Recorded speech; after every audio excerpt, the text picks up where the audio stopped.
नमस्कार दोस्तों, आप सभी का ऑडियो बुक्स लाइब्रेरी पर स्वागत है। क्या आप अक्सर खुद को बहुत ज्यादा थका हुआ महसूस करते हैं, लेकिन फिर भी लगता है कि आपने कुछ खास हासिल नहीं किया? क्या आप हमेशा व्यस्त रहते हैं लेकिन असल में उत्पादक नहीं है? आज हम ग्रेग मैककेवन की शानदार किताब एसेंशियलिज्म के बारे में बात करेंगे, जो हमें कम लेकिन बेहतर का एक बहुत ही गहरा और जीवन बदलने वाला सिद्धांत सिखाती है। यहाँ कुछ मुख्य बातें हैं जो हम सीखेंगे।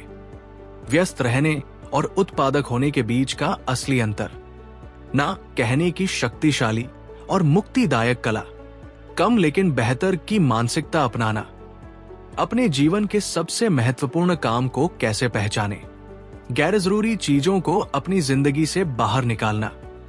कल्पना कीजिए कि आपके पास एक अलमारी है जो पुराने और बेकार कपड़ों से इतनी ठसाठस भरी है कि जब भी आप उसे खोलते हैं तो आप परेशान हो जाते हैं।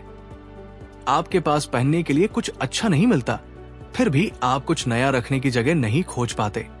हमारी जिंदगी भी बिल्कुल इसी अलमारी की तरह हो गई है। हम हर उस अवसर, हर उस काम और हर उस व्यक्ति को हाँ कह देते हैं जो हमारे सामने आता है। ग्रेग मैककेवन हमें बताते हैं कि जब हम हर दिशा में थोड़ा थोड़ा आगे बढ़ने की कोशिश करते हैं तो हम असल में कहीं नहीं पहुंचते। हम सिर्फ अपनी ऊर्जा बर्बाद कर रहे होते हैं। एक एसेंशियलिस्ट वो नहीं है जो हर काम करने की कोशिश करता है, बल्कि वह है जो ये तय करता है कि वास्तव में क्या सबसे ज्यादा जरूरी है और बाकी सब कुछ छोड़ देता है। इस सफर में आगे बढ़ते हुए लेखक हमें सिखाते हैं कि ना कहना कोई बुरी बात नहीं है, बल्कि ये अपने आप को और अपने सपनों को सम्मान देने का सबसे बड़ा तरीका है। जब आप किसी गैर जरूरी काम को ना कहते हैं तो आप असल में अपने लिए, अपने परिवार के लिए और अपने सबसे महत्वपूर्ण लक्ष्यों के लिए एक बहुत बड़ी हाँ कह रहे होते हैं। हमारी सबसे बड़ी समस्या ये है कि हम सोचते हैं कि मैं ये सब कर सकता हूं, लेकिन सच्चाई ये है कि हमारे पास सीमित समय और ऊर्जा है। जब हम अपना सारा ध्यान सिर्फ एक या दो सबसे जरूरी चीजों पर लगाते हैं तो हम उस दिशा में मीलों आगे निकल जाते हैं जहां बाकी लोग सिर्फ 1 इंच भी नहीं खिसक पाते।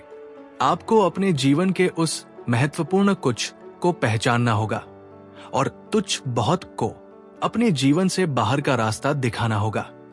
एक एसेंशियलिस्ट की तरह सोचने का मतलब है अपने जीवन की बागडोर वापस अपने हाथों में लेना और इस शोर से भरी दुनिया में एक गहरी शांति और फोकस खोजना। इस कहानी से हमें यह सीख मिलती है कि सफलता हर अवसर को पकड़ने में नहीं, बल्कि सही अवसर को चुनने और बाकी सभी ध्यान भटकाने वाली चीजों को पूरी हिम्मत के साथ छोड़ देने में है। कुछ महत्वपूर्ण बातें जो हमें ध्यान में रखनी चाहिए। हर दिन खुद से पूछें, क्या मैं अपनी ऊर्जा और समय सही जगह लगा रहा हूं?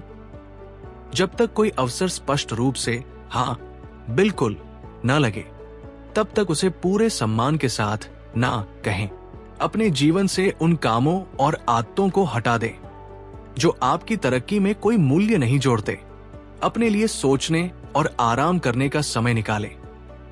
ये समय की बर्बादी नहीं, बल्कि आपकी सफलता का ईंधन है। हमेशा याद रखें कि अगर आप अपनी जिंदगी की प्राथमिकताएं खुद तय नहीं करेंगे तो कोई और आपके लिए तय कर देगा। आज के लिए बस इतना ही। आप सभी अपना बहुत ख्याल रखिएगा।